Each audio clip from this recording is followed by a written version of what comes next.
berani berkira-kira. Yang ini kita akan sambung tajuk yang sebelum berkaitan dengan sifat amanah.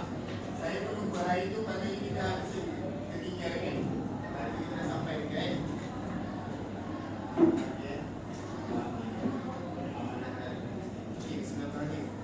Okey, jadi sebelum ni kita dah belajar iaitu kepentingan sifat amanah. Kenapa penting sifat amanah? Okey. Kalau hanya kelas kita belajar kelas.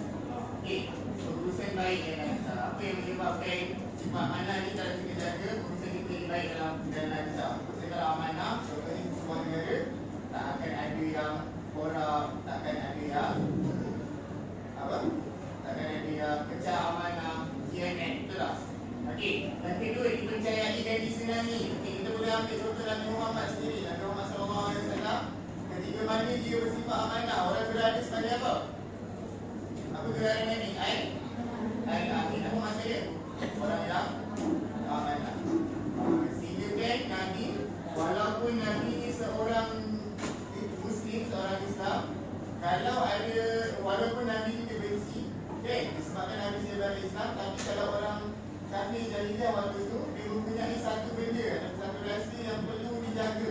Dia akan serahkan pada Nabi. Agar bertakwa percaya dia guide. Jadi orang ni guide Nabi dengan sifat amanah. Dan tanda orang beriman. Okey, kat sini sekarang tidak sempurna iman seseorang yang tidak mempelajari amanah. Orang yang mempelajari amanah tergolong dalam kalangan orang yang munafik. Orang munafik dijadikan disazab neraka laknat oleh Allah. Ini Allah dah cakap dalam ayat Rasulullah sendiri cakap dalam hadis.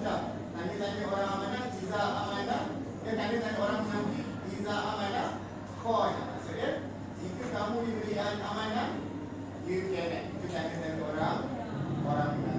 Dan yang terakhir, mudah melintas DTI sirat. Jadi sesiapa yang menjaga amanah, Allah permudahkan dia melintas DTI sirat. Sebesar apa DTI sirat yang Nabi gambarkan dalam hadis? Apa? Macam mana besar DTI sirat ni? 7 helai rambut. Sehelai rambut di belah. Kalau sehelai rambut pun jatuh kat lantai kita tak nampak, betul tak?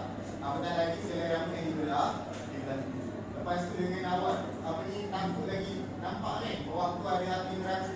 Agak-agak kita boleh fikir lah. Kita nak jalan pandai. Boleh fikir lah itu. Tak kan? Kita nak periksa pun kita dah gabrah lah. Itu periksa dunia. Belum periksa akhirat lagi. Kan? Jadi nak katakan betapa pentingnya